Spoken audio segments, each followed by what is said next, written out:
It's a creature feature. I love creature features.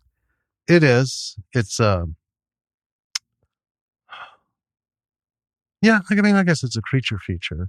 It's because I was thinking it's like an animal, right? Animals Gone Sure. Wild kind of thing. Animals Gone Wild. Well, like Day of the Animals. Yeah.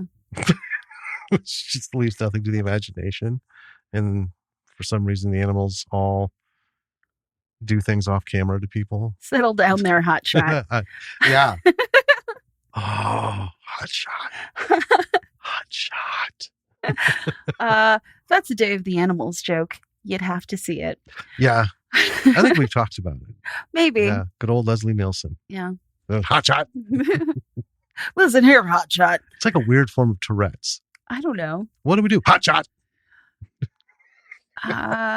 Anyway. Maybe I should just use the word hot shot more in my everyday vocabulary. We could bring it back single-handedly. Yeah. From the depths of the mid-70s to 2021, we can reinstate hot shot as a number one word choice in vocabulary. Yeah. I like it. I'm glad it took us so long to go off the rails in this cold open. Yeah. Why the hell not? So, I mean, it is technically a creature feature, this film. Technically it is. It's a fun little creature and one of our favorite genres combined. It's a horror comedy or a homedy or a horror. I like homedy. Homedy? Homedy. It's a homedy. All right. Well, and there are a lot of lessons to be learned from this, which was it wasn't a micro budget, right? Right. They had a little bit of money, but not a lot. I mean, it's pretty low budget for an indie movie. Yeah.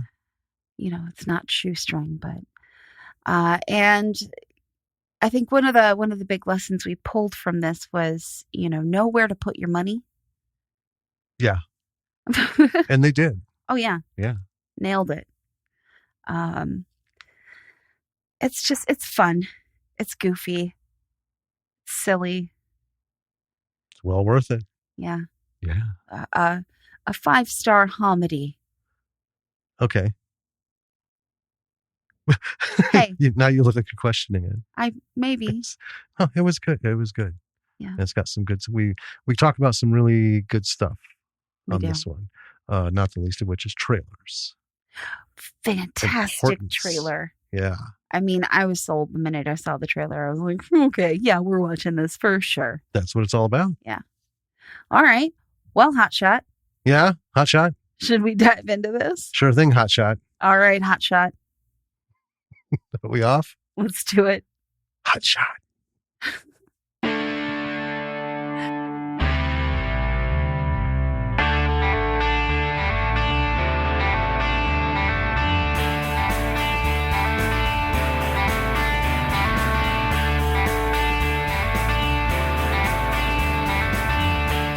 Hey B-Siders, welcome to another episode of Bravo for the B-Side. This is Jim. And this is Danny. And we're going to visit a fun movie. Yes. We've seen it a couple times, and we like it. Yeah. Yeah, we do like it. I love the energy. It's...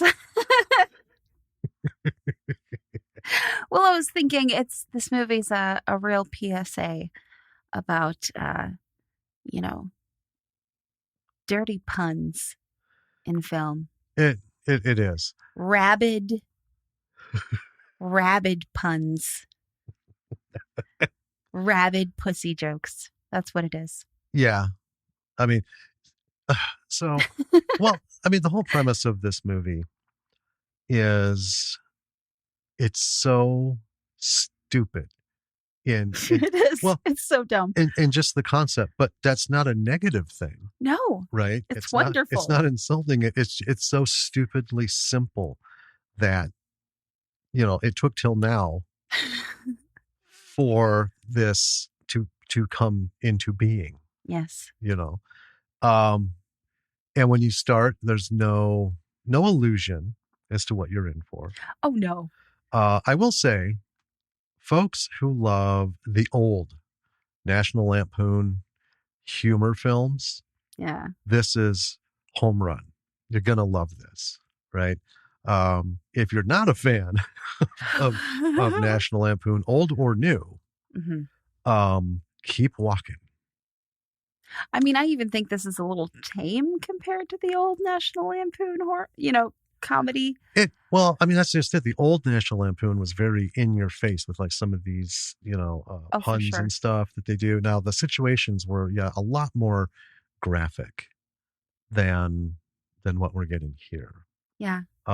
However, National Lampoon hadn't done a horror movie, so kind of got to take a little of this, a little of that, piece it together. Um, yeah, good stuff. Good stuff coming up. What's going on this week? Not a lot. I mean, you know, some news on some remakes coming about. Yeah. The Running Man. I don't know how I feel about that. Yeah. We're deep into Yeah. WandaVision, and by the time this airs, we'll probably know what it's all about. Yeah, yeah. I've got some things on that we don't need to discuss here. I think I made my point Yeah. known. Um, what else is happening? There is apparently 6 brand new episodes of The Walking Dead. Oh, yeah. Coming up. Yeah, so we'll see tomorrow because it's Sunday and we don't get the episodes to download until Monday. So tomorrow we'll see if they're part of what we've already paid for or if it's something new. A new season of Mythic Quest is coming out. Yes, coming soon. Couple months. Yes. Yeah. And I'm sure there's a bunch of other stuff going on, but we've had other stuff to do. In personal news, in the personal news section of this podcast, Bring it. um, we managed to rescue Lily's character's soul in our game of D&D. Oh, yes. Mhm. Yes. Last night, finally, after 8 hours. Yep. At least we did it in one session. And she was, at the end, she got to make one roll for an insight check for a joke that we made. Yeah. And that was the only roll she got to make. And she was a little bummed about that. But that's okay because we got some monsters and stuff coming up, I'm pretty sure. Oh, yeah. Well, yeah, it was funny because she's like, oh, we're like, it's after 2:00 in the morning. I don't know what you were hoping for. I mean, you got your character back, so let's just go with that. We're not going to actually start a whole new session. Yeah. I mean, come on. And maybe don't draw another one of those cards because, Yeah, I loved how you as a group discussed maybe we should put that aside for now and focus on, what we're supposed to be doing. Well, I looked into those cards, the deck of many things, for the first time, really deep delved into them. And really the bad stuff just massively outweighs the good stuff. It's almost all bad stuff and 3 good things. Well, I mean, that's kind of the thing though. Magic, I mean, it's there's so many different ways to talk about it. We've talked about it. There's Harry Potter magic, there's Lord of the Rings magic.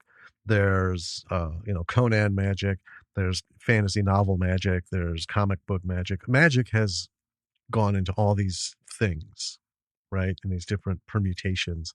And I think the common denominator should be it's almost always bad. Yeah. Because you're delving with power, dealing with powers that shouldn't be messed with, and you're delving into the deep undercover of everything. Things are bound to go bad. Yes. I mean, if magic was more good than bad, the stories would be boring. That's true. Anyway, why don't you bring us some information on this movie and then let's start talking about it. Golly, I would love to. This movie is called Zombeavers. Oh. Zombeavers. Yep. Zombeavers. Yep. And if you're unclear on the play of words, just look at the poster. Zombie beavers. That's not what I'm talking about. So it was made in the year 2014, directed by Jordan Rubin, written by Al Kaplan and Jordan Rubin, starring a bunch of people. It's like a 6-person cast, but I just have the 3 ladies here because they're kind of the main. Well, they're the driving force. Rachel Melvin, Courtney Palm, and Lexi Atkins. It was rated R. Budget was $2 million, which is for 2014, and for the quality of this movie, I was surprised.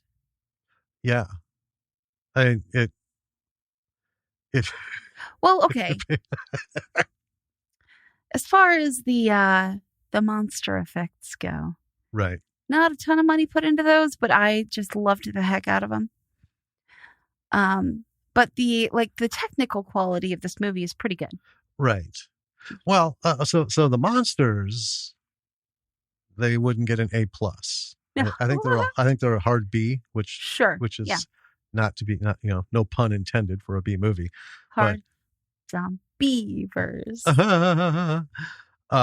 But the gore effects, were pretty good, and the prosthetics later on when we talk about what's happening, that's really good. Yeah. So here is the plot. A fun weekend turns into madness and horror for a bunch of groupies looking for fun in a beaver-infested swamp. So, I mean, kinda. For one, it's not really a swamp. It's not really a swamp. They're not really groupies. I don't know what they mean by groupies. I don't either. They could have said college kids. Yeah. Are college kids groupies now? They're not groupies for anything in particular. Yeah, I don't know. Yeah, they're not even like fans of themselves. We have some of that self-loathing in the beginning. Right. But weekend, horror, madness, beavers. I mean, that all tracks. So. Yeah, I mean, fair enough. Well, should we get into this movie? Yes. Okay. We have 2 guys in a van, Joseph and Luke, as depicted on their name tags on their work uniforms. They're talking about a one-time homosexual experience. Not sure, what brought it, but there we are. And being banned from a friend's bathroom for blowing out their toilet. Yeah. So right away you're wondering, are these the guys? Is this what this journey is going to be? And then all of a sudden Luke says, "Hey man, do you see that deer up there?" And then we see a deer in the middle of the road. And Joseph says, "Yeah," but he's like fucking around on his phone. He slams into it full on. There's a deer explosion. Yeah, I see it. all over the front of this van. And then a bunch of stuff spills out of the back of the van, namely a chemical container. So here we go. They aren't concerned about the splattered deer and end up driving off after he pulls some intestines out of the grill and they clean the windshield a bit.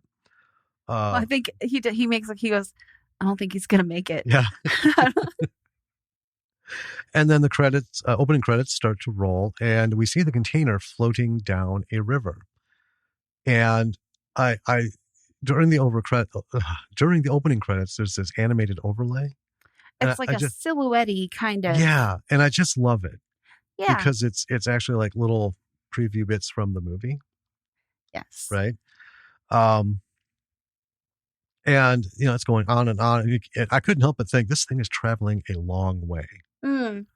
Like, and wow. the music over it is very actiony, but this chemical container is like lazy river floating. Right. It would be like rolling something like Rocky, if you want deep emotion, or like Captain America's theme, as you're watching a corpse float down a slow moving river. Right. The two just don't mix. It was very interesting. But it was fun. Yeah. So it finally comes to rest at a beaver dam.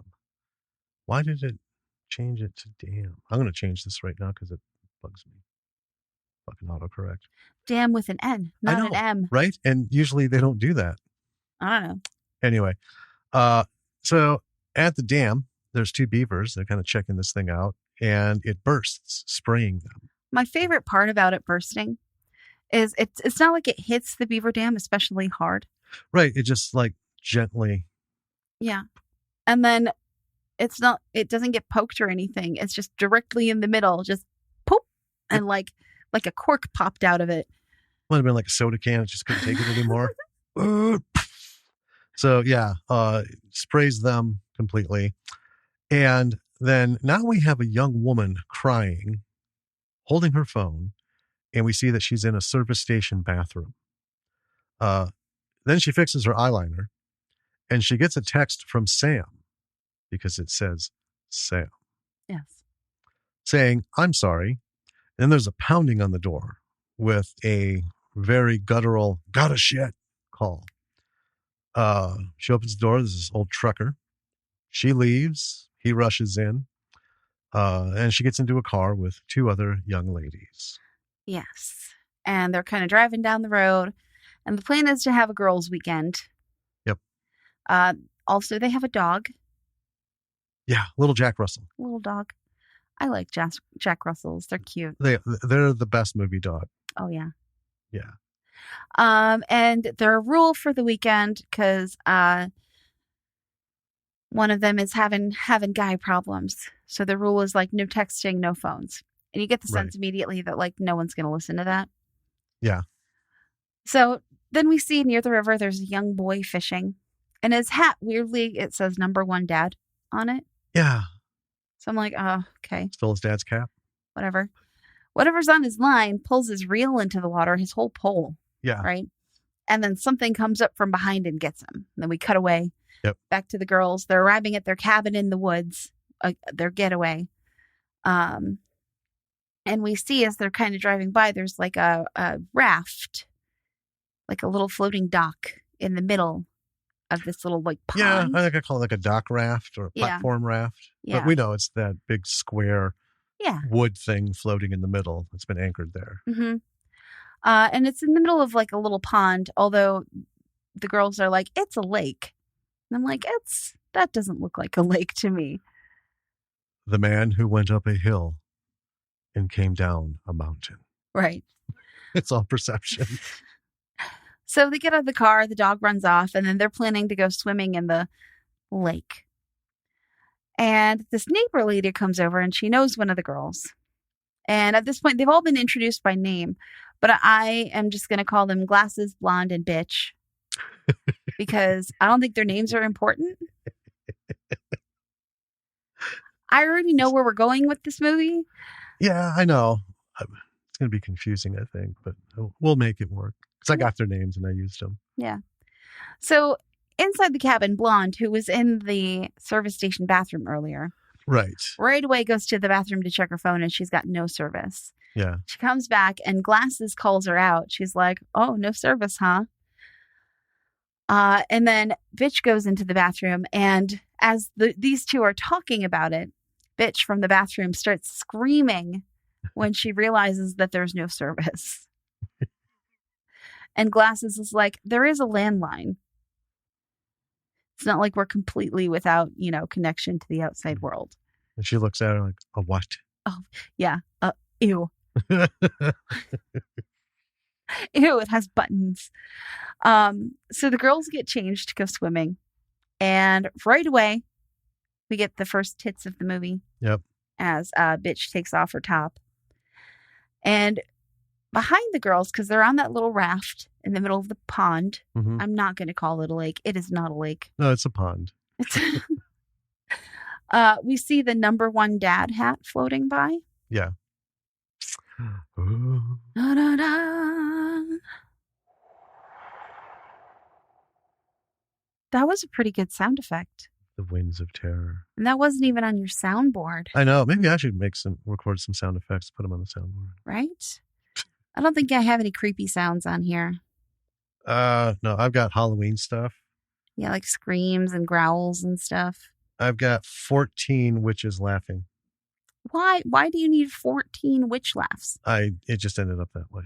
I feel like you must intentionally put 14 witch laughs on your I usually soundboard. Don't intentionally do much of anything like that. It just happens. And I just roll with it. Anyway, where was I? So then they noticed the beaver dam. Yeah. in the distance. And Blonde is like, I've never seen a beaver. So she wants to go look. So she like goes and swims toward it, and the rest kind of follow her. They get closer to investigate, and they see that it's covered in the green goo that we know is the chemical stuff. Yes. But they go on this whole thing about it being beaver piss. Yeah. Sure. Why not? Yeah, okay. I mean, it's like lime green. It's lime green, and it looks like silly string. Yeah. That consistency. Right. Sure. Okay. I mean, if that's beaver piss, I think something's real seriously wrong with these beavers. Probably. Yeah. Yeah. And we do also see the chemical container on the other side of the dam, but they don't see it because they're on the opposite side. Right. They don't go that far around. And then in the distance, there's a bear that like postures at them. Yeah. You know? And we hear a gunshot rings out, and then a woodsman comes out holding a gun. Yes. And his name is, and I quote, Smith with a Y. Smith with a Y. Smith with a Y. So I was like, is it SMYTH or is it Smithy? But the Y is silent. We'll never know. Unless we look at the credits. We both went with Smith, SMYTH. So. It's true. He immediately makes a beaver joke. Yes. The first of the movie, but not the last. Yeah. And then he tells Bitch that she should cover up because she's topless. And she actually, when they saw the bear, covered herself up. Yeah. So. I know in your notes. Well, yeah, that was my thing was, so she's walking around, tits bouncing everywhere in her little thong bikini, in the wilderness, in this pond, which I know is swarming with mosquitoes and everything, but hey, whatever. And there are neighbors. It's not like. And and they're like, you should cover up. Someone should see. And she's like, oh, I don't care. So, she's supposed to be this just rebel, I'm going to go topless everywhere. And then a bear shows up, and the first thing she does is cover her tits. Right. Yeah. Whatever, man. And then after that, he kind of says all three of them should cover up because apparently bikinis are tasteless. Yeah, they shouldn't show bare stomachs. And, right. There's kids in this neighborhood. Yeah. Well, so, yeah, there's kids in this neighborhood. There's a couple houses around this pond. They're super spread out. We don't even know where his fucking spread is, right? No. Right. We just know they have the nosy neighbor who's probably 50 yards away. I love the neighbor lady, by the way. Oh, yeah.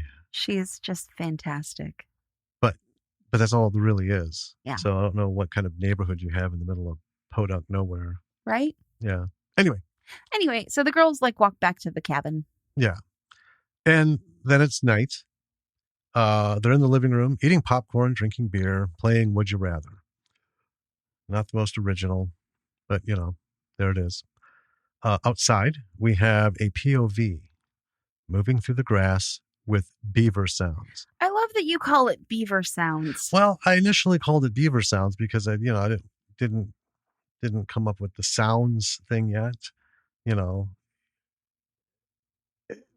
get to that. Anyway, go on. Sorry. So anyway, I loved this POV. I don't know. I thought it was great.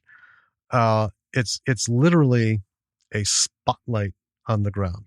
Yes. So they're holding a camera.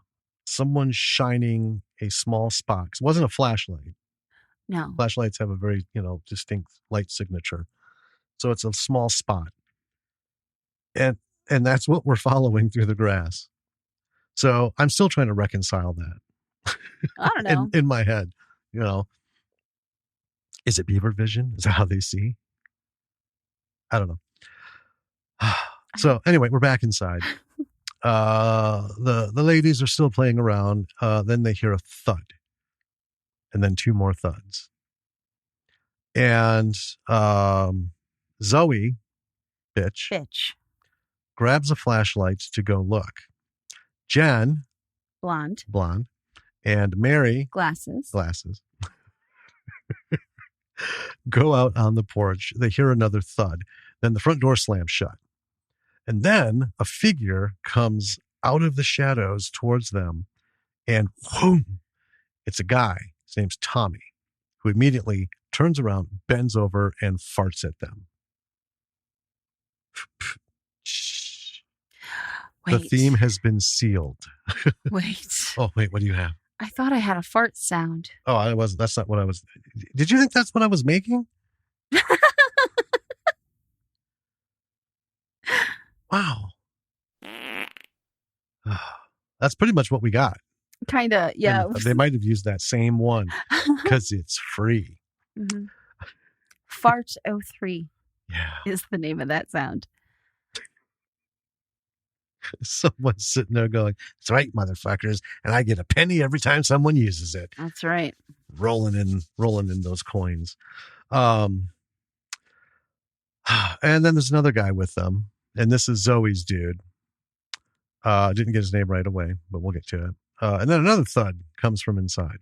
The door opens, and it's Sam, who apparently snuck in through an open bedroom window. These ladies have got this cabin on lockdown, I tell you. I know. So Mary tries to kick them out, but Jen says they can stay. And it sounds like Sam cheated on Jen. That was the whole bathroom scene, texty, weepy thing. Inside, Zoe and her guy are making stupidly loud sex, as are Mary and Tommy, while Jen and Sam are sitting on the couch looking extremely awkward. It is almost like they all went inside, and then those two couples were like, let's see who can be the loudest, most obnoxious. Right? God almighty. Anyway, couple things here. So first of all, I was a little confused how someone who plans an all-girls weekend can lose control so quickly. This got wildly out of hand. Right. And that's the thing about these kinds of movies. All right. And this goes all the way back to like Friday the 13th, even Halloween. Right. The absolute lack of understanding of borders and space and even just right and wrong. People are constantly breaking into other people's places. Right. Like without thought of consequence. They're like, this isn't even a big thing. It's like, oh, well, I'm going to go in there and, I'm here. Surprise. Aren't you happy to see me? Dude, you literally crept in and broke in a fucking house in the middle of the woods. The cops are on the way right now. Yeah. Well, you know what? Some spices are in every recipe. This is one of them. Yeah. Breaking and entering. And then just ignorant male dominance. Yes. Right. And that's usually accompanied by 2 out of 3 times, as it is here, a poorly represented female character who succumbs to her libido and, oh, sure, you crashed my party, you ruined my plans, you broke into my house, but fuck me. That's essentially what they did. Did you say libido? Libido. Libido. Libido. Libido. Libido. You're wrong. 17. I heard libido and I didn't hear anything after that. I know, I was counting while I was talking. 17. Just like I was with Midge when I said that something and she made it 12 seconds before she responded. Do you say things incorrectly on purpose to rile me? I just... Because sometimes I let it go. Well, I wonder, did you hear me? Or did you agree with me? Or are you just, I'm calling you out every single time now. Every time. Yes, it's libido. I know it is. Why did you say that? Huh? Because this was fun. Do you see the joy on my face? This is my fun. This is what you get for saying International Fund Accounting didn't sound sexy. It does not sound sexy. It sounded so sexy to me. When I took accounting as my major.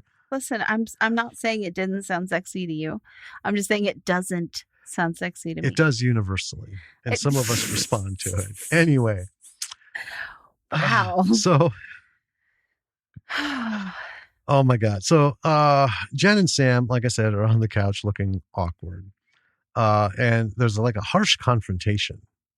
Jen is actually kind of like just like ripping into him. And then she walks off. Sam chases.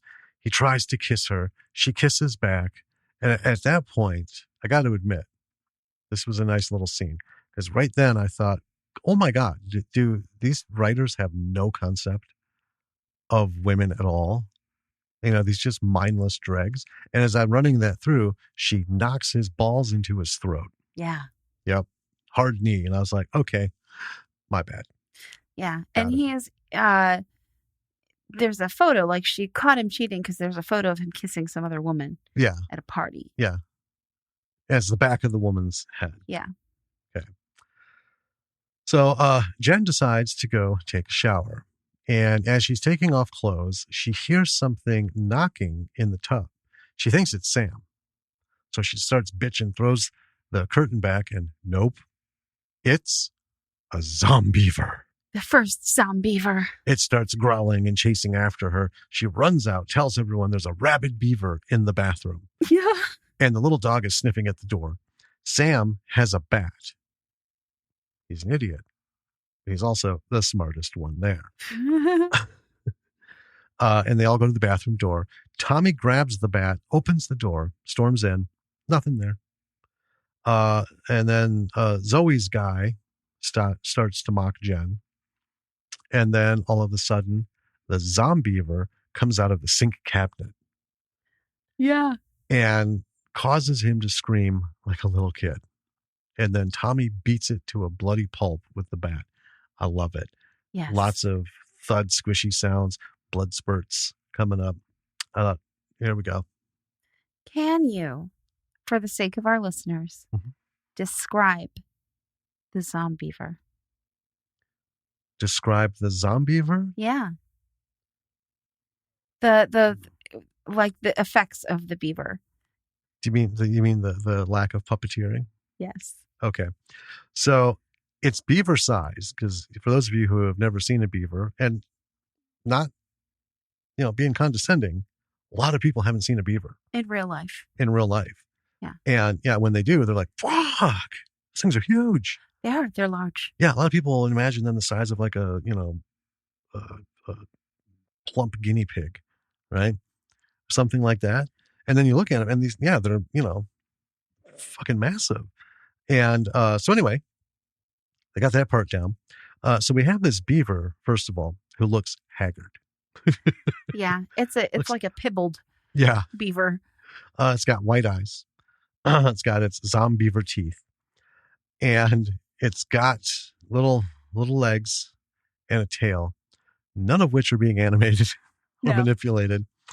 So as it's moving, it's got these like little T-Rex rubber arms that are shaking to and fro, completely out of context with what it's trying to do as it's biting this guy. And when they hit it, the first bat, the swing they show come down on it, it literally kind of bends in half upward. Yes. Both ends come up. It's pretty cool. Yeah. It's puppeted as though someone's got a broomstick underneath it and is just kind of like pushing up on it. Yep. It's amazing. So they bag up the beaver corpse and throw it on the porch. Mm-hmm. So then none of them have ever seen a real beaver up close, right? So they're in the living room of this cabin discussing whether it had rabies or whatever. Right. And so blonde Jen wants to leave the cabin and no one else wants to. And I'm like, hold on, guys. Because, I think any sane person would want to leave. Be like, I think this whole weekend has kind of been jacked. I'm out of here. Well, that's from her perspective. I get that. But you got to also remember that the other two couples, right? I can see it where, why would we want to go back? We don't have to go to anybody's apartment. We get to like do what we want in this house for like a whole weekend. So go ahead, go. I guess. So on the porch, we see the beaver like moving around in the bag, or the bag moving, I guess. Yes. And then it's morning, and Smith with a Y is out in the woods. I love that you actually typed that. That's how he introduced himself. He's Smith with a Y. And I was like, he's stepping on his gun or something. And then I realized he's setting bear traps, I guess. Yeah. That was probably like the one shot of the movie that was the worst set up. Because it was very unclear what he was doing. Mm-hmm. And I think, well, if you'd have brought the camera up like 2 more feet, and from the perspective, you would have had the same shot with the same cropping. Yeah. Right. But you would have been able to see what he's doing. Or even just like film a bear trap being set and then, another shot of him fiddling with something on the ground. Yeah. Anything. Anyway, it's not important. So the group steps out of the cabin to swim and they see the beaver bag has opened up and there are like little bloody tracks leading away. Yeah. And their conclusion is that something else came up and ate the body, even though their tracks are like leading away from the bag. Out of the bag. It's actually in the bag on the porch leaving. Yeah. These guys are not detectives. No. They make some more beaver jokes. There are so many beaver jokes. Yeah. And as they're all talking to each other, I'm kind of thinking, I'm like, not sure why these people are all friends. They seem to hate each other. Well, we had this conversation. We did. At the end of it.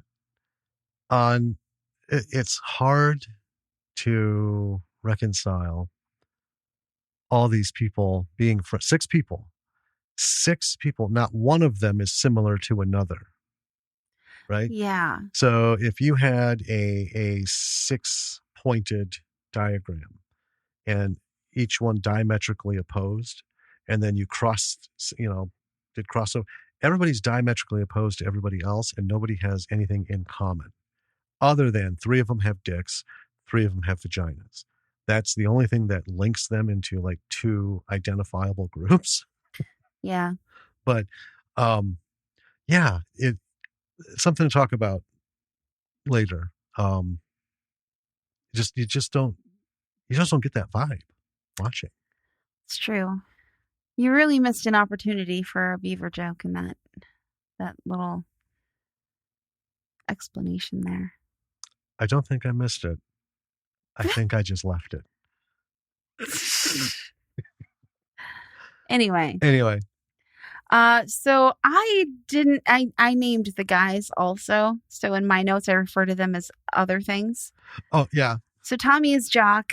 Sam is Doghouse. And the other one, whose name is Buck, is actually, I call him Burnout. Yeah. Well, that's exactly what they portrayed. Jock, Doghouse, and Burnout. So I'm just going to call them by their names, I guess, because it's going to be confusing if I keep referring to them as the names that I call them.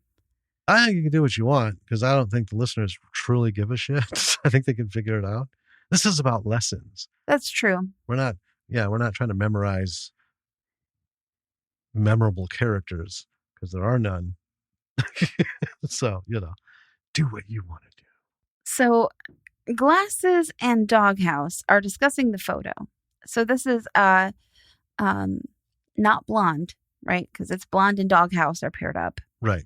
Glasses and Jock, and then Bitch and Burnout. Yeah. So they're discussing the photo, and Blonde doesn't know that it's Glasses in that picture because it's from the back of the head. Yeah. Right? So she kissed her friend's boyfriend. And she doesn't have any intention of telling her friend. No. Right? No. Which makes it very clear. Yeah. So the rest of the group, she's also got a boyfriend as well. Well, right. And they're all there together. Yeah. Yeah. Fun times. And the boyfriend and dumbass are friends. So right. There you go. So while they're on the little thing, the rest of the group is at the side of the pond and they're pressuring Blonde to get in the water. So she steps in just a little bit, ankle deepish. And she gets freaked out if something swims past her foot. And the group is all laughing at her until Burnout goes down in the water and there's a shitload of blood. Yep. He gets pulled under and they're all just like, oh, haha. Buck. Buck. Yeah, until the blood starts coming up. Yeah. And he comes up missing a foot.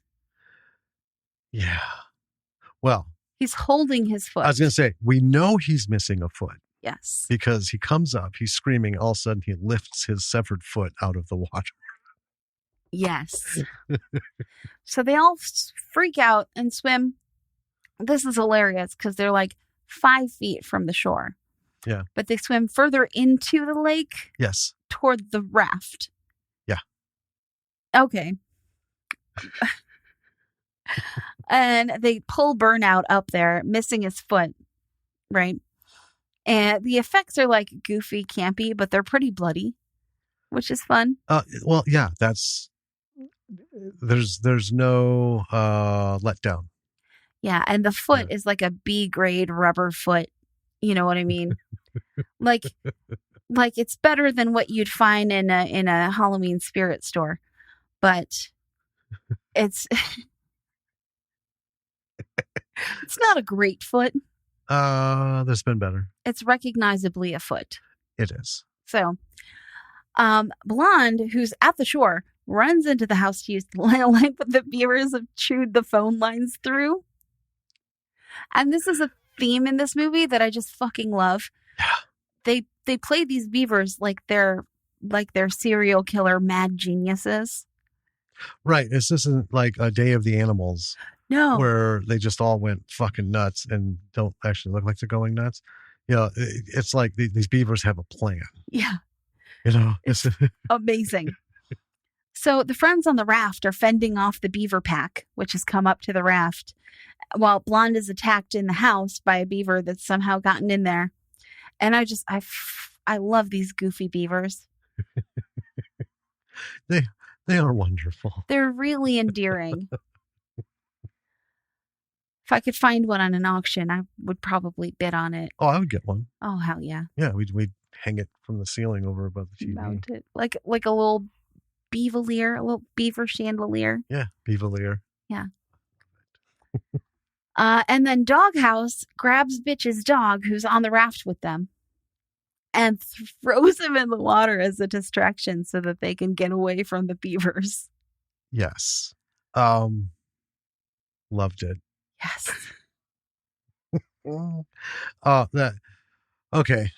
So that happened. Mm-hmm. Then the group jumps and swims for the shore. Jen is still fighting this Zombeaver in the house, which has been kind of cut in half ish. Yeah, it looks like it's bag beaver. Well, here's the thing. It looks like a beaver that's been cut in half, but in the middle, it's made of like fruit roll up.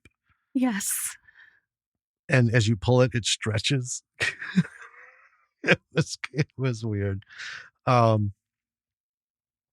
Outside, the group makes it to shore with Zombeavers heavily on their tail.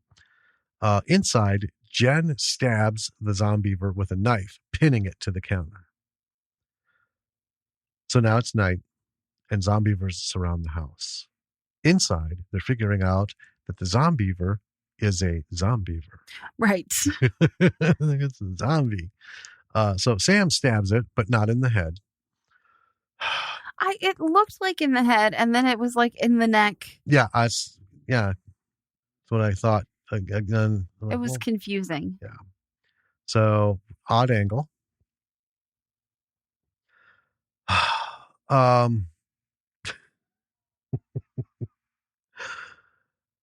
There's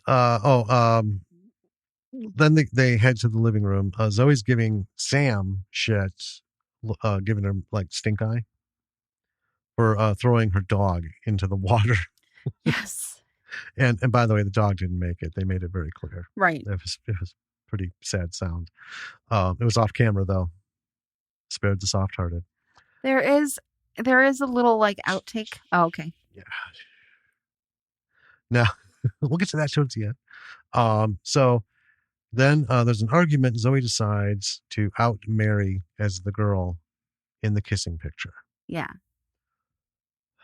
So in the middle of all this crisis, they have these piddly shit, meaningless arguments. Yes. And then they go this way. So now Tommy's pissed, as is Jen.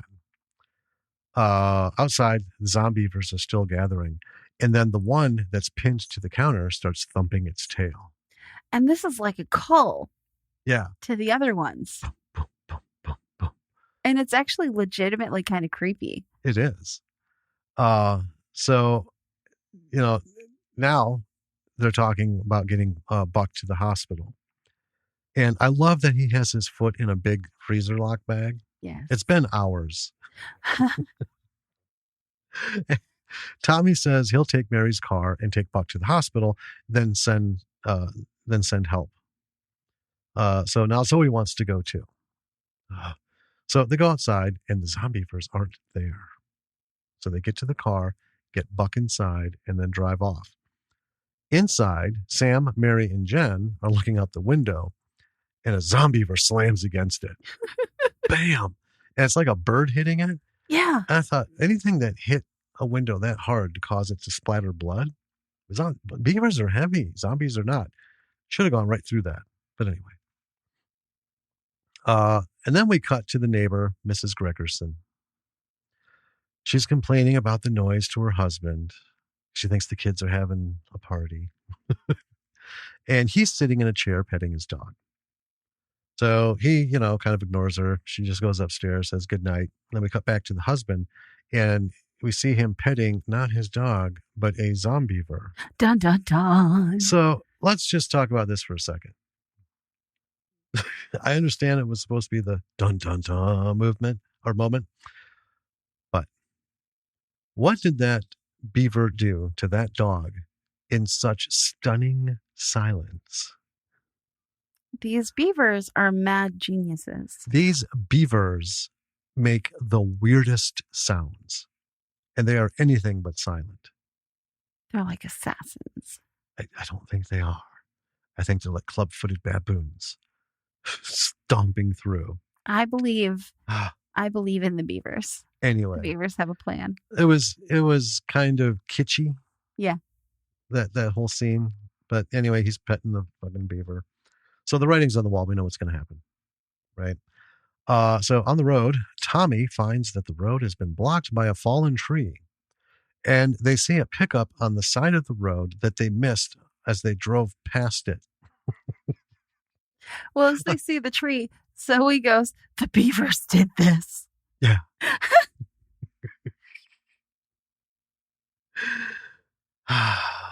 Tommy finds an axe in the truck and gives it to Zoe.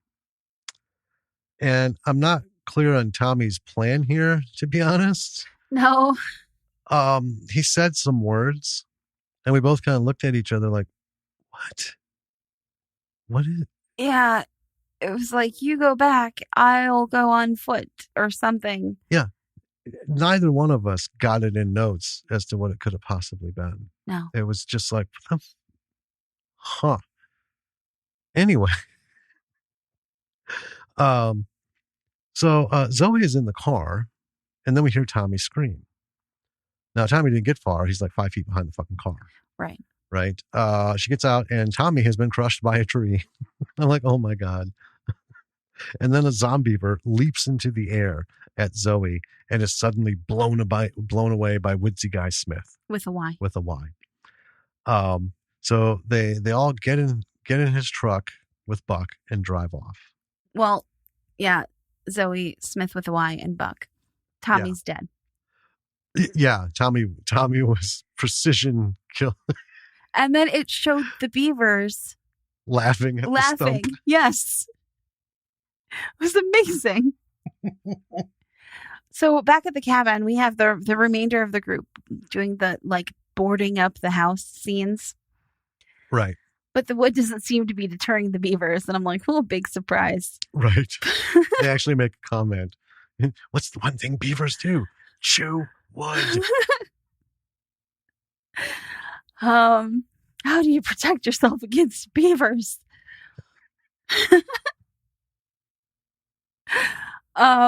So Smith with a Y is in the truck, and he starts talking about beaver fever, some parasite that beavers carry. And then he himself is like, but that doesn't have anything to do with what's going on now. Right. It was that classic moment in these kinds of gore horror films where there's a historical explanation. Mm-hmm. And we're I remember both times watching it, like, this sounds legit. Okay, so we're getting the whole let's explain what's going on sort of thing, but we know what's going on. That's not what's happening. Yeah. And rarely do you have the character, not looking into the camera, but just as much speaking to you. But that doesn't have a fucking thing to do with any of this. Right. That's clearly not what's going on now, though. That beaver fever, there is a medical term. It's like a real thing. But it's not just beavers. They just think that beavers like carry it around, but it infects other animals too.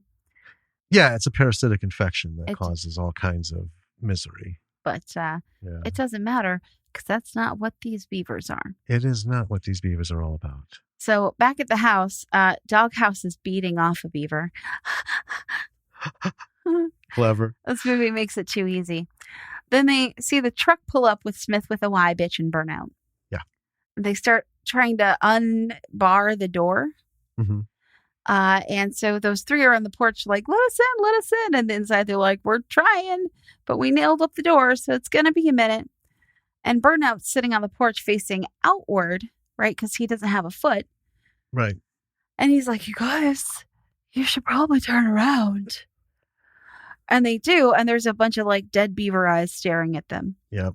So then inexplicably, they start running away from the house. Yeah. It's not like they were between them and the house. Right. It was a choice. And they're running toward the neighbor's house. Yeah. Which is 5 times as far. So then we're in the neighbor's house, and there are clearly signs of a struggle in here. We know what happened. Yeah. Right? Yep. They find the dead husband on the floor. And the phone lines here are chewed through too. And Bitch makes this connection, and I love that they have this like self-awareness. She's like, do you think they're chewing through the phone lines on purpose? And the response is, beavers just like chewing shit. Right. So Smith with Y goes to check upstairs. Back in the cabin, Glasses is reading about beavers, and Doghouse is like, you should probably read about zombie beavers. So she just starts listing beaver facts. Yeah. And then they start talking about the cheating thing, like apropos of nothing. It's like beaver stuff. And then, let's talk about this. This is a really great time to air out these issues. Yeah. And it takes a while. And I'm like, this is really detracting from the beaver action. And then Doghouse says a really great line here. We can't turn against each other. That's what the beavers want. Yes. Moving on. I mean, legitimately, these beavers are like smarter than these kids. Well, they are, but it comes to that point where I don't think that the beavers have collectively planned all of this out. I mean, the phone wire thing I can kind of get. And what's funny is this goes into the whole conversation of zombies, right? How smart is a fucking zombie? We don't like the running zombies. We like the classic zombies, the Romero zombies. We like the creepy silent horror that you think is easy to get away from. But then you realize, well, after running for a mile, I'm fucking exhausted. And that zombie, even though he's walking at a little bit of a zombie shuffle clip, some bitch will keep walking at that pace till the end of time. Right? They don't get tired. They don't fatigue, any of that. Yeah. But, when I've got zombies cutting down trees, murdering people, cutting phone lines. Yeah. But I still am not going to buy that's what the zombies want. It is what they want. And then they read that beavers are good at building tunnels, and they all kind of look around at the wood floor in this cabin. Oh, and one thing they made it a point to make sure that we knew is that beavers were great at playing pranks. Yes. I have walked this world for quite some time. I have never heard of beavers playing pranks on one another. I've heard that they're playful and they, I don't know. I don't know that I'd call it playing pranks, but. But anyway, I was trying to sew this together. So what part of this is the joke to the beavers who are dead? Zombeavers. Anyway, okay. So at the neighbor's house, Smith with a Y finds Miss next door dead on the bed in her room. McGregorson. Yeah, Miss Gregerson. Gregerson. You want to say McGregorson. Miss Gregerson was my kindergarten teacher. Really? Yeah. Well, look how she ended up. Oh, God. Not well. So he goes downstairs and gives the all clear. And so Bitch is icing Burnout's foot. Like she's got it in the baggie and she's putting ice in there. Yeah. And Smith with the Y is like, you shouldn't put it directly on ice. That kills the tissue. And she's like, but we got to keep it cold, like, so we can put it back on. Is that what we're supposed to do? Should I get another baggie? It's been hours. And Smith with a Y is not super optimistic that they'll be able to reattach the foot. Yeah, he suggests throwing it out. He's like, I think we should just not worry about that right now. I think it'll be all for nothing. We have other things we need to focus on. Okay. So then we cut back to the other cabin. So Jen walks into Mary's room, who is laying in bed. She takes off her shirt and climbs into bed on top of her. And then we get this weird, what do you call it? Transformation. Well, it's that whole thing. And it's funny because this happened. And then, like I said, during the episode of Angel, right? Because our daughter's watching the series Angel through. And we get to a point where there was a scene that wouldn't fly today. No. So I'm going to break out of this for a second, folks. So those of you who've seen Angel, you know who Harmony is. That's the episode where Harmony comes. She's been turned into a vampire in Buffy, and then she jumps and comes over here to visit Cordelia as a vampire. And Cordelia wakes up with her climbing on top of her. And it's this uncomfortable, homophobic moment where Cordelia actually calls her a lesbo. And I forgot about this. So as we're watching it, because it was before school was starting, all of a sudden my heart just went, it died a little. I'm like, oh my God, did she just say that? I forgot about that. Holy fuck, if somebody wrote that and it got through the script people and the director let it fly, all those fucking people would be out of a job permanently today. I mean, oh my God. So this is 2014 and it's still a homophobic thing because she's like apprehensive, and then we get that, I don't like you in that way kind of thing. But to alleviate this ridiculously, comically uncomfortable moment, we get another ridiculously, comically uncomfortable moment. We do. Jen's not trying to fuck Mary. She's trying to eat her. Jen starts to turn into a Zombeaver. And this is fucking great. Mary tries to get away. This whole transformation of Jen into a what I call Jen Beaver. I called her Zomblonde. Zomblonde? Yeah. I started calling everything Beaver. I think they're both great.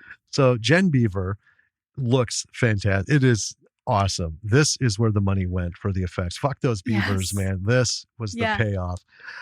So Sam shows up and just starts clubbing her with a bat and then hearing Mary run off.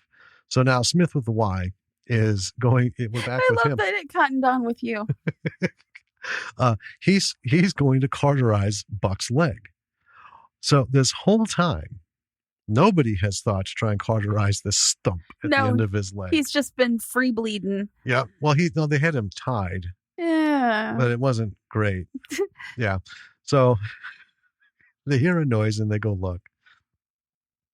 As they're going to look, who should appear but Buck, who is now Buck Beaver, and attacks Smith with a Y, tearing off a part of his face. And this was so excellent. Zoe keeps trying to shoot him and ends up shooting Smith with a Y, which you think, it's comically fun, but, actually her stupidity saved this guy's suffering. Yeah. Right? Because Buck Beaver is just fucking shredding him with his big beaver buck teeth. These people who have turned into Zombeaver people from getting bitten or whatever by the Zombeavers, they're not zombies, right? They have beaver teeth. They have beaver claws. They are like, and it's just. Well, I think they're zombies. I think they're supposed to be turning into zombeavers. I just think so. The beavers were turned into zombeavers, right? Because of the chemical thing. So in my mind, they then bite a person and that person just turns into like a zombie, right? Because it zombified the beavers. But these people, they take it one step further. Well, that's true. Yeah. And they're not zombies. They're zombeavers. They are. Yeah. They've got the big buck teeth. It's wild. Yeah. And they get a tail. Yeah. Yeah. Anyway, sorry. That's quite all right. Mm-hmm. So she ends up shooting Smith with the Y. So puts him out of his misery. She opens the front door. Zombeaver. She runs upstairs, ends up hiding in Mrs. Gregerson's room. Then we cut back to Jen Beaver, who has a tail now and is slapping it on the floor like the one that was pinned to the counter earlier. And she's like, flap, flap, flap, flap, flap. And Zombeavers start popping up through the floor. Stams just start swinging. We cut back to Zoe. Mrs. Gregerson is rising from the bed. So we have Zoe close up. Yep. Close up, and then over her shoulder in the background we see Mrs. Gregerson rising up. She smacks at Zoe, who then tries to shoot her. She's got no bullets. So she jumps out of the second story window. Acceptable. We've all seen it, and we'd all do it. Yeah. Outside the door is bad news. You're in a room, bad news. Only thing left is a window. Doesn't matter how high up. Gotta go. Gregerson Beaver's coming. Yep, Gregerson Beaver's coming. So we go back to Jen Beaver. No. We're back to Mary and Sam. Are literally, I love this shot. They're literally playing Whack-A-Zombeaver. Yes. These fucking heads are popping up. And from the floor. Boom, boom, yep. Boom, boom, boom, boom. So fans of Whack-A-Mole. I love this movie. It is so fun. I mean, it is, all of this has been fun. And then Jen is getting the door open. Mary and Sam are having a hell of a time. They end up locking themselves in the bathroom. Mary makes Sam take off his shirt so she can see if he's been bitten. Okay, that's fair. Then take off his pants. There's no bites. So he tells her it's her turn. So she starts stripping down. And then he sees something on her. And it's kind of like covered by her bra. Right. Which I thought was a little weird because she hasn't been tits out on screen. I don't know. Like at all. So anyway, asks, what's this? And suddenly she just like goes into full rabid animal heat. And just starts taking him, right? And next thing you know, they're fucking on the sink. I just don't think this is the time.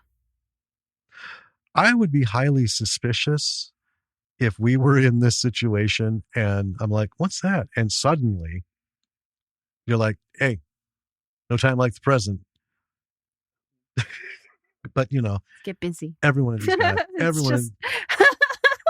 every one of these guys is just so dumb. Well, yeah. So anyway, in the weird bathroom sex outside, we see a Zombeaver is starting a fire with an outlet. These things are geniuses. Well, they certainly have game.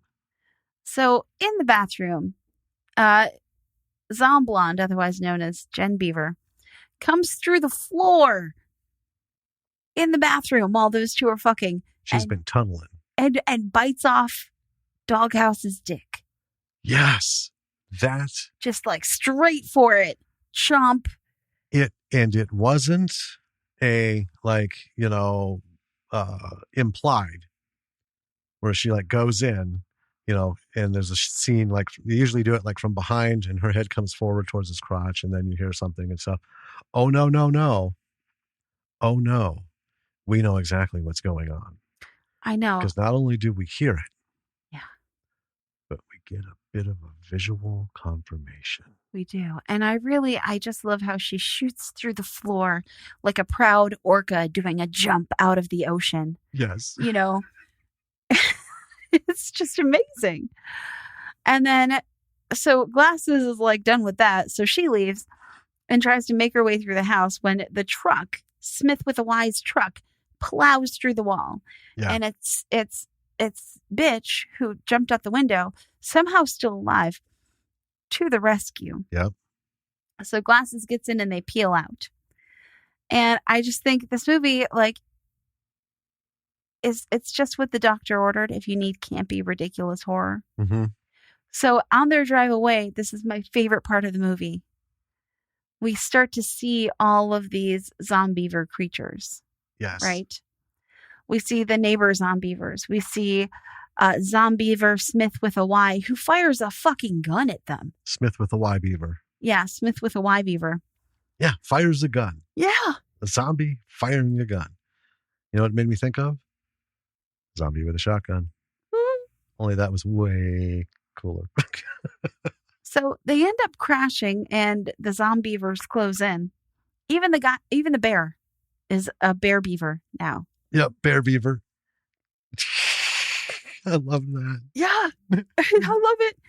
So they get away from the crowd and Zomblonde is somehow on the roof of the truck. Yeah, I don't know where that happened, but there it was. Sure. So they take care of her quick. And then they drive down the road. They narrowly miss a tree that the neighbor husband, Mr. Gregerson Beaver, and a regular Zombeaver are chewing down. Yeah. So they make it to the roadblock that originally Tommy died at. So Tom Beaver. Well, they make it as far as the tree that's on top of Tommy. Right. And then it's the tree with Tommy under it, the car, and then the original. The original roadblock. The original roadblock, yeah. Yeah. So Tom Beaver is under the tree. Yeah. And he's kind of like, yeah. And so they get out to walk. Did you like that? I love that. We'll record our own sound effects. We'll just start a studio. Why are we even doing a podcast? Let's just do sound effects. Yeah, I could do it. So they start walking, but suddenly Glasses pulls a gun on bitch and is like, "You've been bitten." Yeah. But she wasn't, though. She jumped out a window. Right. She's like, "No, this is because I jumped out a window." Yeah, these are all cuts and stuff. And then suddenly Glasses starts to turn. She doesn't start to turn. She is turned. It's like, yeah, right. Whoa. Suddenly, Glasses Beaver. Yeah. And then bitch just axes her. And I think it's kind of a twist that she's the last one standing. Zoe, who's the super bitchy one. Right. But I like it. Because you start watching it and you know these movies and you know the tropes and you know, oh, that's the bitchy, slutty one. She's going to go like probably first or second. Yeah. Right? Yeah.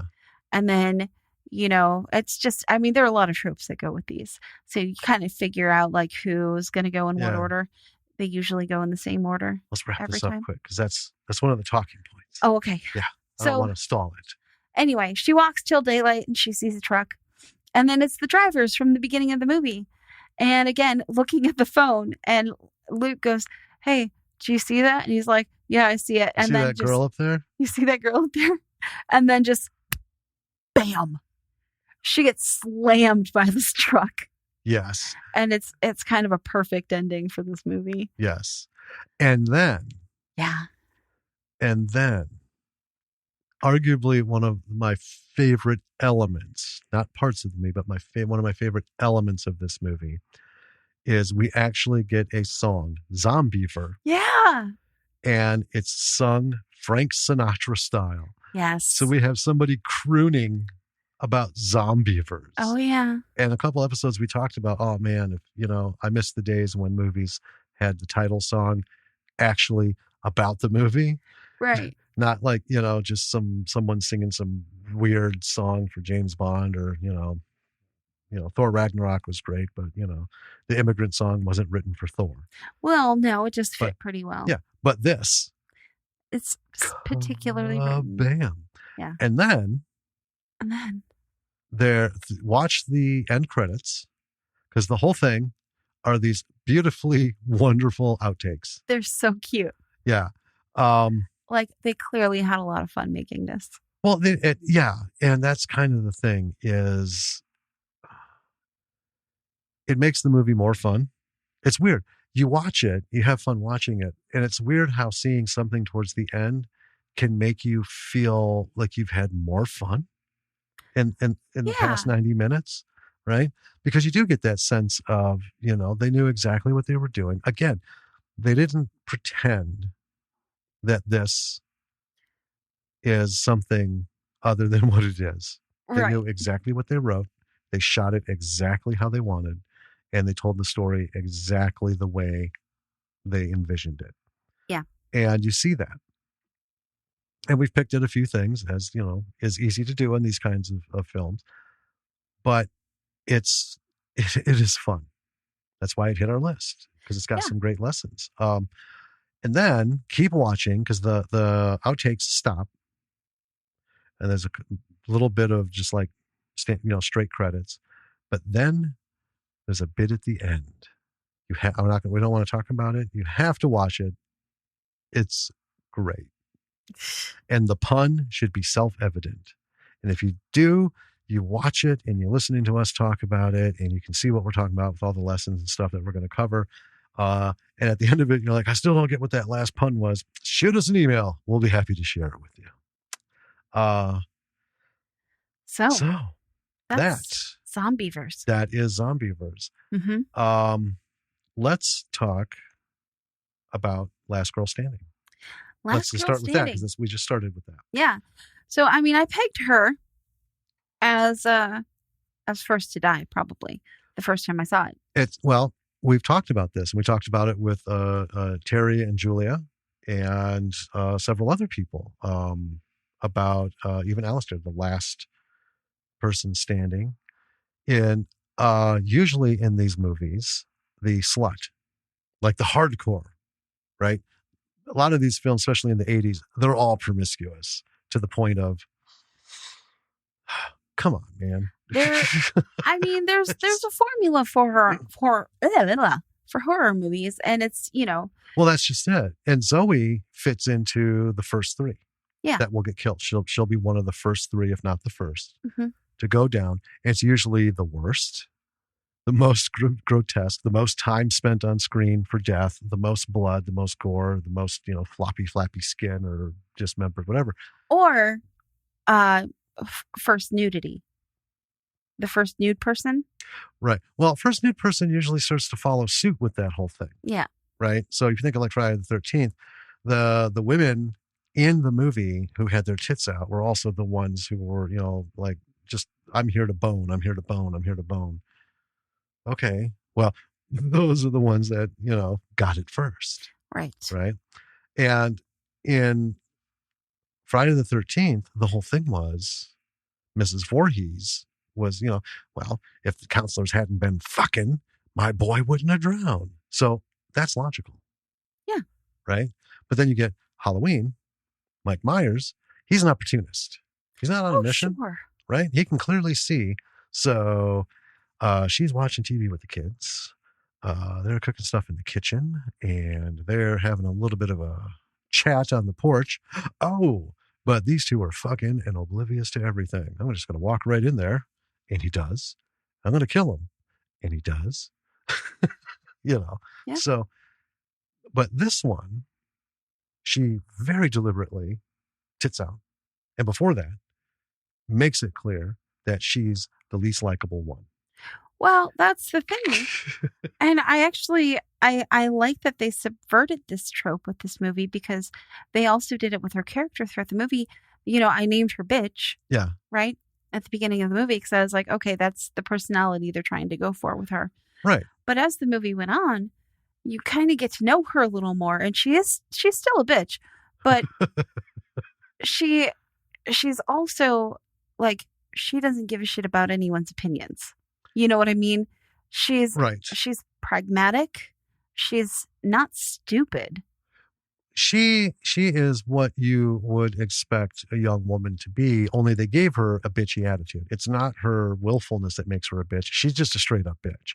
I mean, she's rude, she's crude, she's not tactful, she's not, I'm standing my ground and speaking my truth. She's just, I mean, there's just people who are just fucking awful, you know, and you can't be, oh, well, I respect their truthfulness. No one gets that far because, like, what a dick. Well, I liked her more and more as the movie went on, though. But she's the only one they gave depth to. Yes, that's the thing. True. In this movie, there's little things. We went from this straight up, because when you first, I mean, we wrote her off, right? Yeah. While her tits are just hanging there. We're like, eh. But surprisingly, she's the only one who we see a little deeper into, and we see something other than what they initially gave to us. Yeah. You know, now it's funny because Mary was the sure contender. Yeah. Right? She was the prudish one. Oh, you guys. Oh, we can't do that. Oh, like, lady, you just talked about sucking dick. You just finished smoking a joint and you just finished pounding down a 6-pack. How prudish are you? Right. What am I missing? Where is the prude? You know, because her attitude did not suit her behavior. Yeah. So that was kind of weird with her, you know. And Jen was just like, I don't know what her deal is. She was just whiny. Yeah, she's just whiny, you know. She's just the tool to create conflict between a bunch of people. Yeah. And then, you know, grow buck teeth and a tail and bite off a dick. So there's Jen's role. But yeah, Zoe clearly is the better thinker. Yeah. Reacts more appropriately, adapts where others simply do not, right? And I think that Last Girl Standing was great right up until the ending was very Texas Chainsaw Massacre. Oh, yeah. With her running out onto the street, which Rob Zombie copies in almost every movie. He's got a woman running into the road. Right? Oh, I mean, it's in a ton of horror movies. Either at the end or at something. But yeah, it's been a big thing since that. That's kind of thing. So I love that little homage to, you know. And then splat. Yeah. Bit of a bummer. Bit of a bummer. But interestingly enough, the the bloopers and the outtakes and the scene at the end all make up for that. Oh yeah. So she does get it. I mean, it's written. She doesn't get it by the Zombeavers. So we get that again. It's a call out to having survived something so horrible, right? And then fucking crunch. But yeah, I love that they switched it up. They tricked us. They did. They took an unlikely one, spent some time on her, and took the top three. You know, the character who is always in the top three of getting killed, her trope, and swinging her out through the end. Yeah. You know, and I think it's funny how Mary, who we thought was going to be like the one, I at least expected her to struggle against it. I know. But no shit, people. She's yelling, "You've been bitten. You've been bitten." So I was like, no, I jumped out the window. And then they cut back to Mary and she's a zombiever. I know. It just happened like that. Mm-hmm. I thought, oh, well, good, fuck you. Because you did cheat on your friend. Right. And cheated on your boyfriend with your friend's boyfriend. You're a horrible human being. Yeah. So, you know what? You don't deserve a suffering story. Zombeaver. Yeah. Just because you're not upfront bitchy. Yeah. You're worse. Oh, yeah. She's that sinister, quiet. Right. Down below. Creeping, doing evil shit. And then, oh, guys, gosh, golly darn, on the outside. You fucking witch. Right. But anyway. So. So, So I don't want to spend a lot of time on this, but I so the dog I didn't think was a big deal in the movie until they started using it for various things, little jokes and stuff. And then they sacrificed the dog. Yeah. And Zoe's like rightfully upset about this. Yeah, because in the beginning when they're driving, they do have she's bonding with that dog. Well, it's her dog. Well, yeah, but I mean, yeah. you see that this is the thing. It's her baby. Yeah. And I love that, when Doghouse, when she calls him out on the dog thing, he's like, it's just a fucking dog. She's like, oh, fuck you, dude. I'm gonna out you. Yep. That's what did it. Yeah. Yeah. He discounted the existence of that dog, and then she just fucking kicked the barn doors open on the secrets. Yeah. And let him free. But there is an outtake at the end that's so cute that they have the dog swimming around the pond after he threw it in, Yeah. And the little prop beavers around it, and the dog's like trying to play with them. Well, yeah, the dog's supposed to be swimming, and the beavers are supposed to be floating behind it as in chasing. But the dog is just dog paddling and in circles, like checking them out. Up against the beavers and stuff, and they're getting knocked sideways and stuff because there's no control. They just put him in and gave a shove and shot. Yeah, and they're like, God, he's supposed to be afraid of them. Yeah, you hear the director outside. I'm supposed to be afraid of the dog. Afraid of the beavers. Jack Russells are wonderful. Oh. I know there's been a lot of dogs in a lot of movies, but I got to say they are the best. And I grew up with the original Benji. Sure. Jack Russells are just the best movie dogs because you can get them to look mischievous, to look cute. You can feel sorry for them, or you can fucking hate them. Mm-hmm. They're just like they're the most versatile because they don't look in any of those ways.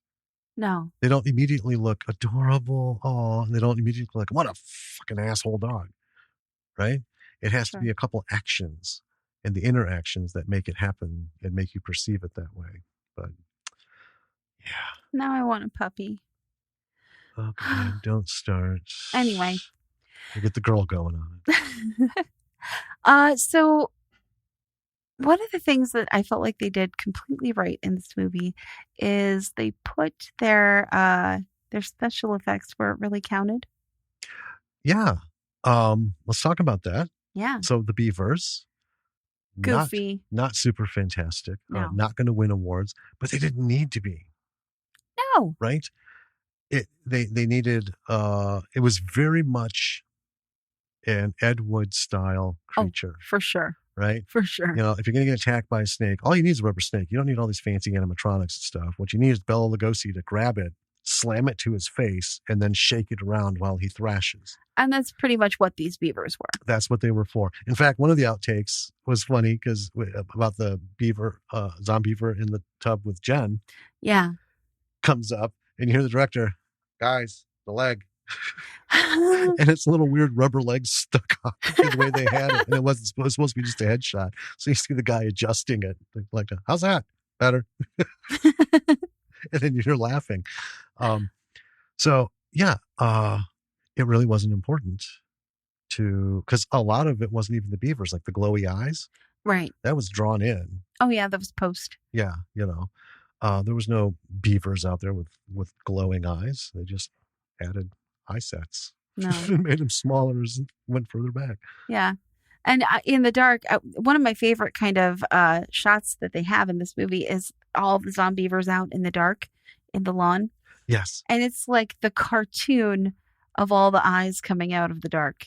Yes. It's just amazing. Oh, it was very Bugs Bunny. Oh, yeah. Very, Warner Brothers, old-timey. I loved it. Fabulous. There are so many things about this movie that, whether they meant it or not, I'm going to say because we haven't talked to them, but whether they meant it or not, they paid homage to a lot of these wonderful, great things that have made these things fun and silly. Because this clearly was not meant to. This is not a scary movie. No. Um, it had a few moments where you're like, because, it happens super fast. I will say this is way scarier than Piranha. Yeah. All right. Um, and yeah, but they spent their effects money where it mattered. On the people Zombeavers. Oh my God. Well, the gore, the bits of gore that we saw were really well done. But yeah, the Zombeaver transformations from the human Zombeavers. Yeah. If you want to call them that. Top notch. Holy shit. It was hilarious and it was kind of creepy. It was, and I'll say, because of the quality of the Zombeavers that were beavers, right? Mm-hmm. When we had our first Gen Beaver transformation, first time I saw this, I was like, "Is this a dream sequence?" I wondered as well. Right, and then it wasn't. Right. And by transformation, folks, we do get not the exact same level of intricacy as American Werewolf in London. Well, right. But we do get a transformation. We don't just cut from Mary and then cut to Jen and then she suddenly looks like this and then cut to Mary and then she looks more like this. We actually see the teeth growing out and the claws coming out and the face changing and the claws coming. So they did actually. I mean, it's legit. It's good. It is. It's really good. And I'm fully on board with that's where you spend the money because it's fucking Beaver. It's like save yourselves. How much money do you need to put into a fucking poof? Right? The only money they had to worry about was that tongue thing that shot out of it. Right? But yeah, why are you going to spend a ton of money on something and make it do things it doesn't need to do? So what is the concept of this? Well, it's a poof. What does it do? It just sits there and looks like a poof. Has this tongue thing that shoots out. May or may not hover. And we'll just have them stuck to things. Yeah. They jiggle sometimes. Yeah. So, and if you got some guy who's just yeah, but I don't hear about, I don't hear that there's a job in this for me. And this is the special effects supervisor, right? He's like, maybe we should give it some legs and have it waddle and stuff. And no. Go home. We don't need to spend that money. It's a poof. Yeah. Same thing. It's a Zombeaver. What does it need to do? Well, it's got white eyes. It's got gnarly looking hair. It's got kind of a fucked up little face. And it bites people. Right. Oh, so we got to animate the legs. No. We don't see it chase. It just pops out and, kind of thing. They didn't waste money. No. Not even in the water. They didn't even fucking have propellers on them, remote control, anything. They just put it in the water, give it a shove. Okay. Start rolling. Right. It's in frame. Go. And that was it. And here's the other thing is that those cheesy effects were just they worked tonally perfectly for this movie. Yes. Everything about this fit nicely in the box. It's a comedy horror. Okay. The concept is ridiculous. Mm-hmm. They ran with it. They didn't shy from it. And they made a bunch of pussy jokes. They certainly did. Now, I'm not going to say it was super well written. Well, Well, as a whole, right? You would read this and think this has to be a comedy and it has to be campy, silly shit. You would never mistake this for, anything other than what it is. And that's fine. It's not a bad thing. Right. It is extremely well written for what it meant itself to be. And it didn't sway from it. There were no parts. We've seen this where we get movies that are silly like this. And somewhere the writer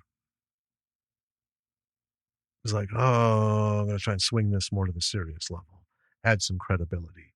Dude, you can't add credibility to something like this. That ruins everything. That's true. Or the director might have decided at some point, I'm going to put out this scene that looks like this. Dude, doesn't fit. Doesn't fit. It's funny, it's goofy, and it's dumb. Roll with it. That's what makes it enjoyable and makes it a good movie. And the first time we watched this, either in 2014 or 2015, I don't remember which one of those years, but it was shortly after it came out. Yeah. the first time we watched this, after it ended, we both kind of looked at each other and we were like, yeah, that was about what I expected this movie to be. Yeah. Well, and that's the thing. When we go, when an audience goes to a movie, they have expectations. Yeah. And that's what we do. That's why we have all the different genres of movies, because some people feel like, I want to be scared. I want to cry my ass off, or I want to laugh until I, have to get up and go piss. Mm-hmm. And all the things in between. I want to sit there, and for 90 minutes, I want to be like, is it that motherfucker? Is that motherfucker? Where's the twist? Who's the twist? Kind of thing. Or I want to feel angry, or I want to feel saved. All of that stuff comes in, and that's what drives us to a particular movie. It is, and that comes from your promotion of the movie. The trailer for this, perfect. The trailer leaves zero misunderstanding. Right.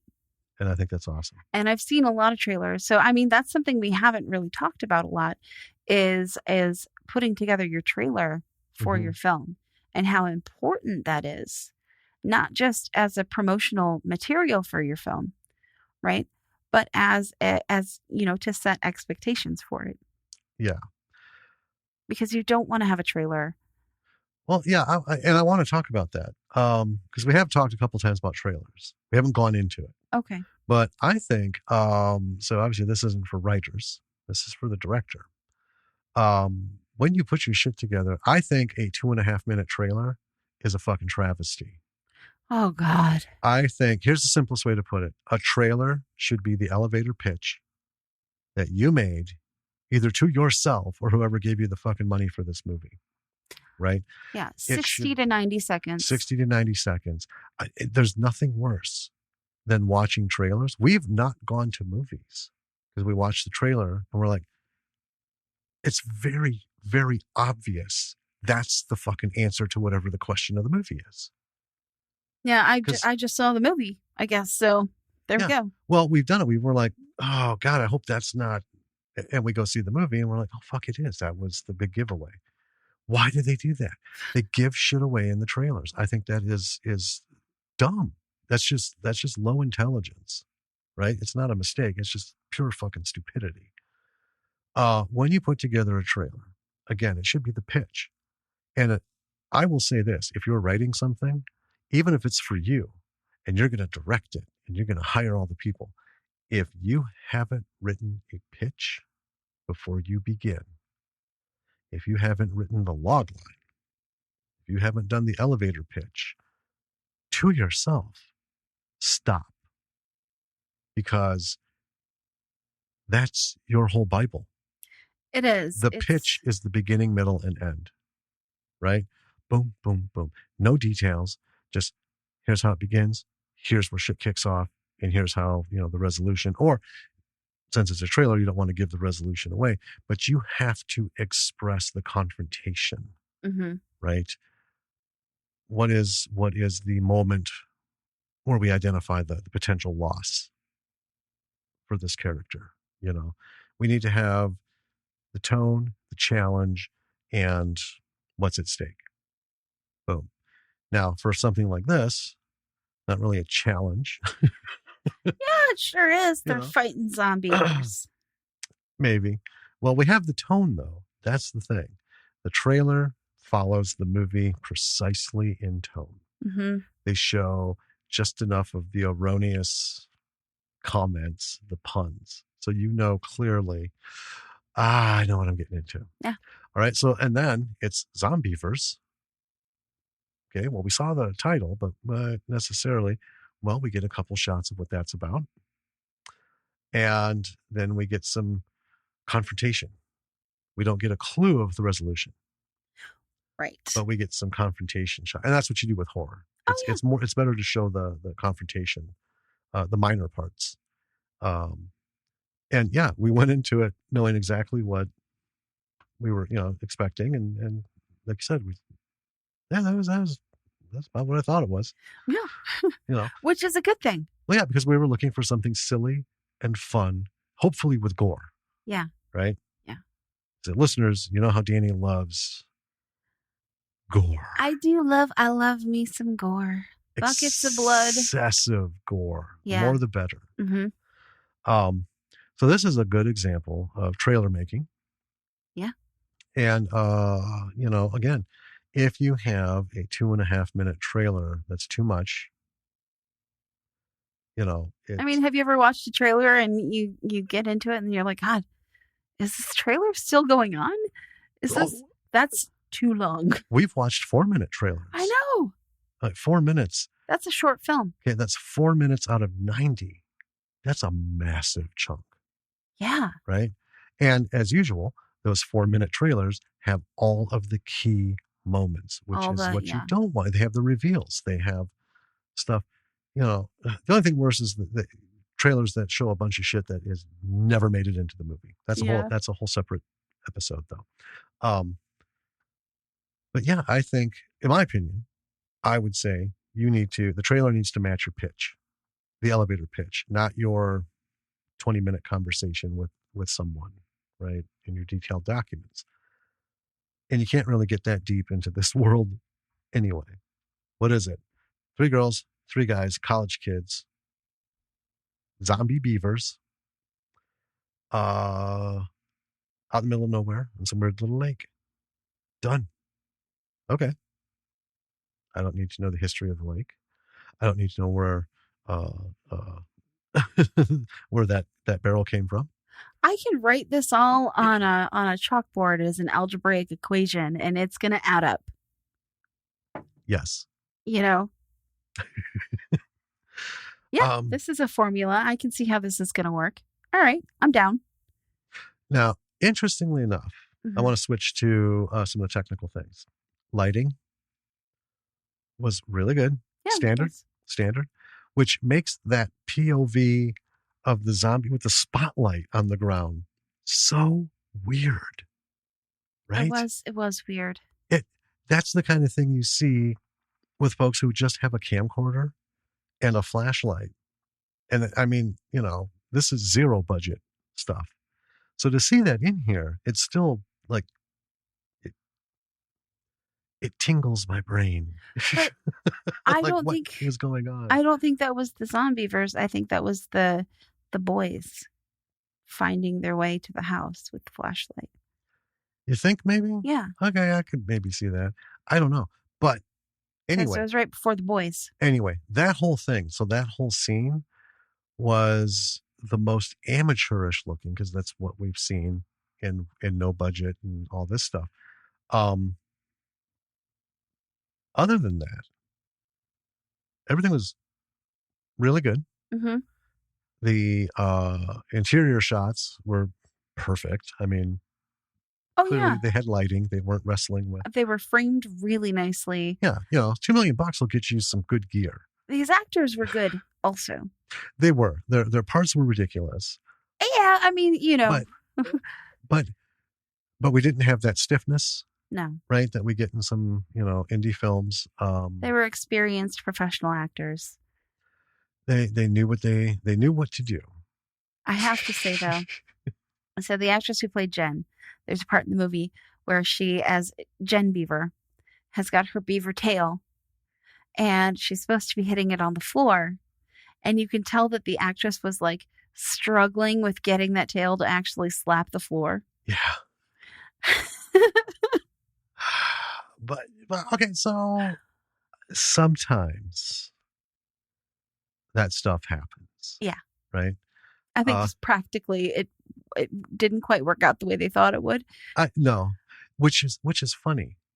So today, grocery shopping again, listening to Mark Maron, he's talking to Kate Winslet, and she was talking about I love Kate Winslet. Working with James Cameron. Yeah. She's going to be in the new Avatar. I didn't know there was a new Avatar. Cool. Oh, there's been a new sequel to Avatar for fucking 12 years before the first one even began. It's going. But Cameron is apparently shooting like 3 or 4 movies at the same time, and she's in 2 of them. So anyway, she was talking about him on how the kind of person he is. Anyway, but it ties into what we were just talking about. The didn't quite work out. where she was talking about they were building this bridge and it was supposed to do this thing and this and that. And he's like, no, no, no, no. I've done this 1,000 times. I know what I'm talking about. Do it, do it, do it, do it. And then she said, so he yelled action and they did the thing and it absolutely 100% didn't work. There wasn't anything that even remotely signaled it was supposed to do something. And he just yelled, cut. He goes, well, that was a fucking disappointment. That blows. It happens. Mm-hmm. You think, okay, just hit your do this. And then you hit, action, start rolling. And, the actress is doing the thing. But you can't, she's not responsible for that prosthetic. No. Right? And maybe she had to shift or they had to move or something, and this and that. So the director's idea of what should happen and what the actor can actually pull off. Physically do. Yeah. Sometimes doesn't gel. But God bless her. Oh, man, she did. She tried. Her heart was in it. She was shaking that ass to transfer the motion to that beaver tail.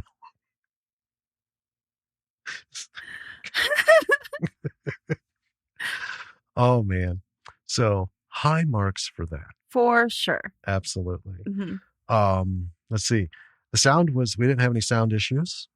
No. Again, everything about this is top level. With that kind of budget, you expect to not have any issues, and there weren't.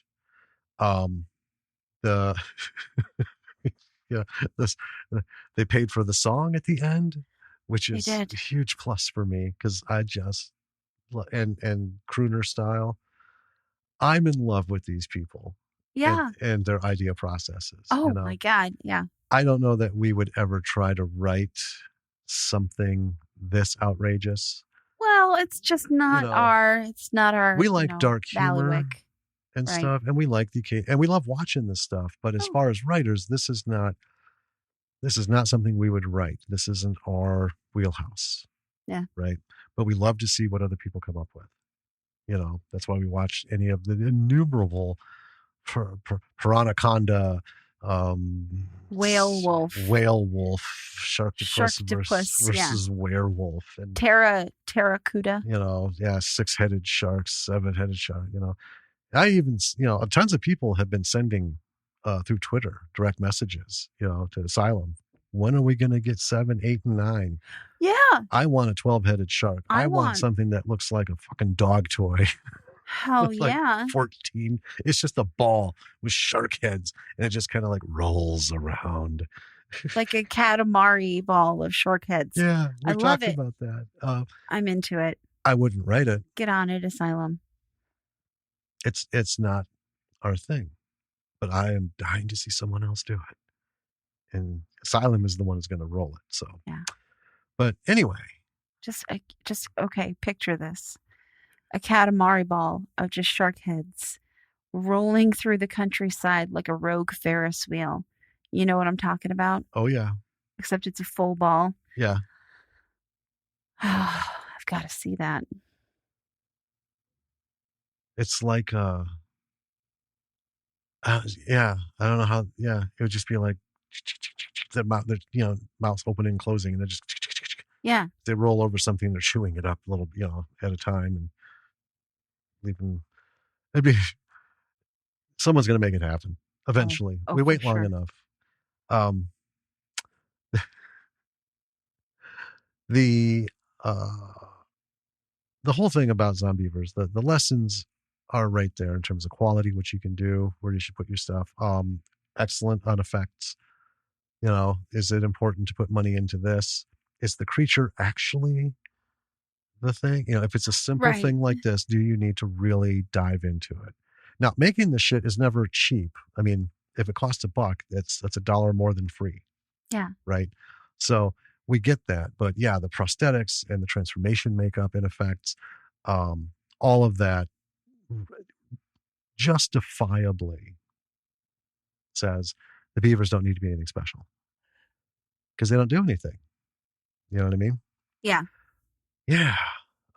Good lighting, good sound. The top thing is sound. We'll always say that. You could have shit effects. We could get into any movie as long as we can fucking hear it. Yeah.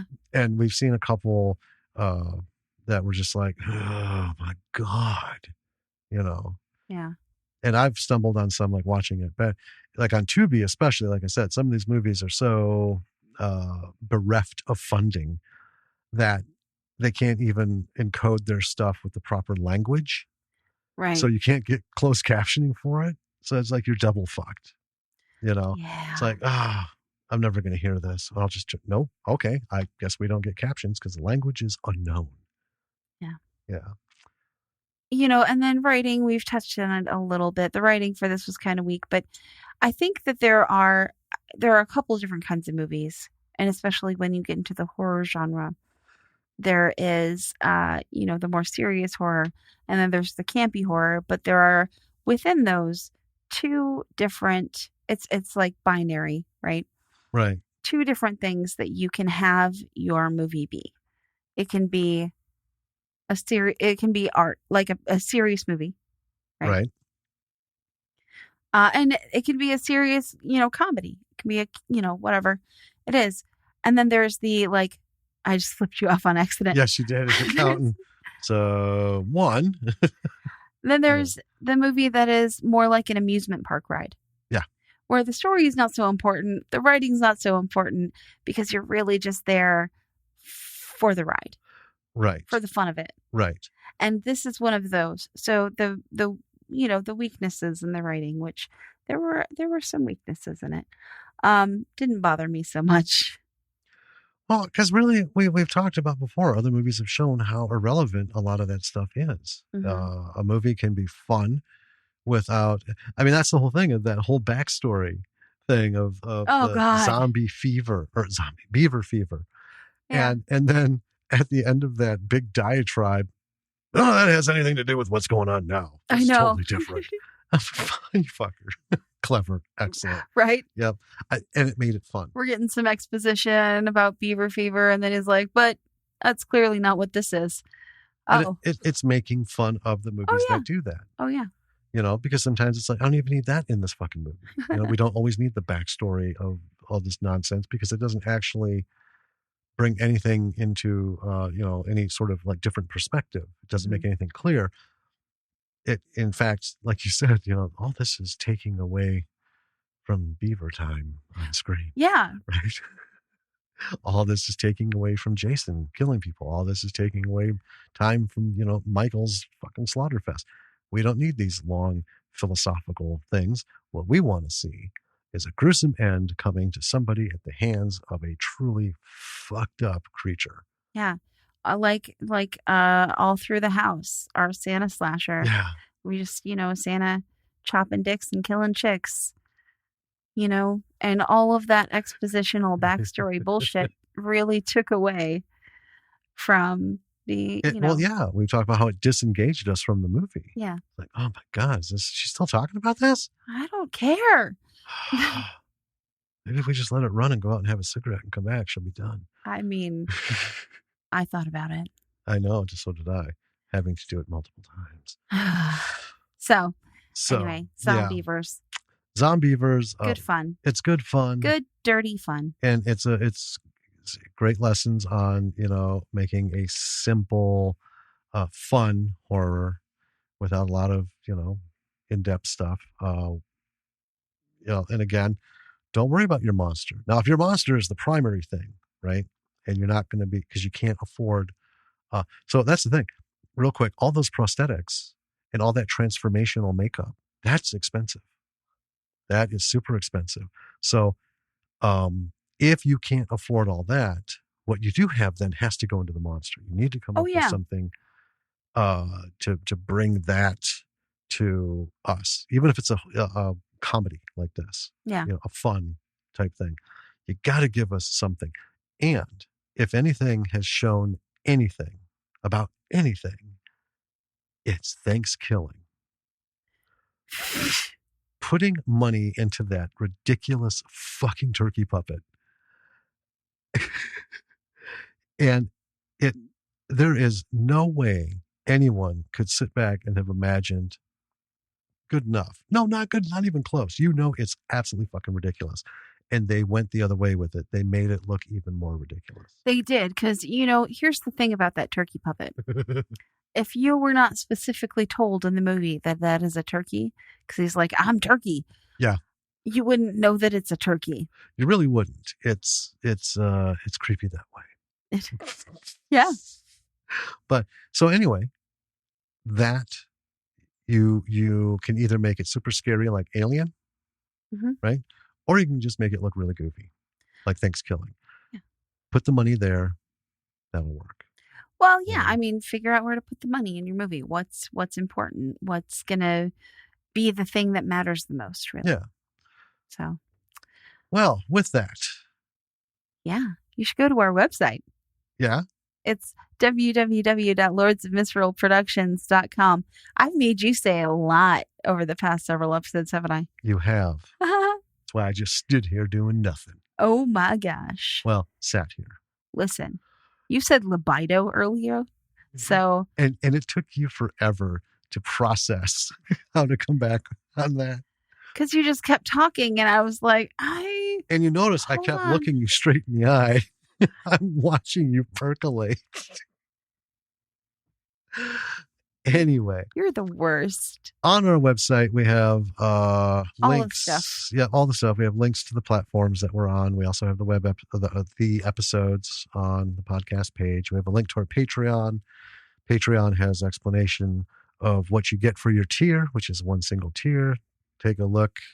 See if you want to sign up as a patron. We have our social media links that are at the top. Please check those out. Whatever you listen to us on, if it's a platform, rather.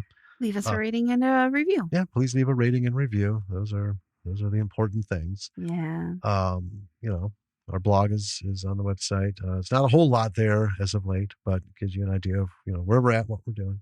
Yeah. When you check us out on social media, check out who we follow, who's following us, check them out and their work. Heckin' yeah. They are podcasters. They are creatives. They are writers, directors, producers, actors, etc.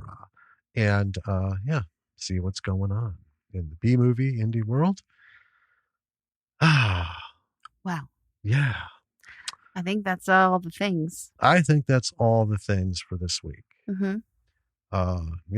Usual, so I'm not going to say it until there's no need to say it. Wear a fucking mask, quit bitching, just do it. Otherwise, stay safe. Create. Even if you're scribbling notes, create. Yeah. And with that, we'll talk to you next week. Ooh, look at you getting in there. Until then. Taking ownership. Until then. Stop it. Until then, this is Danny. This is Jim. Bye. Bye.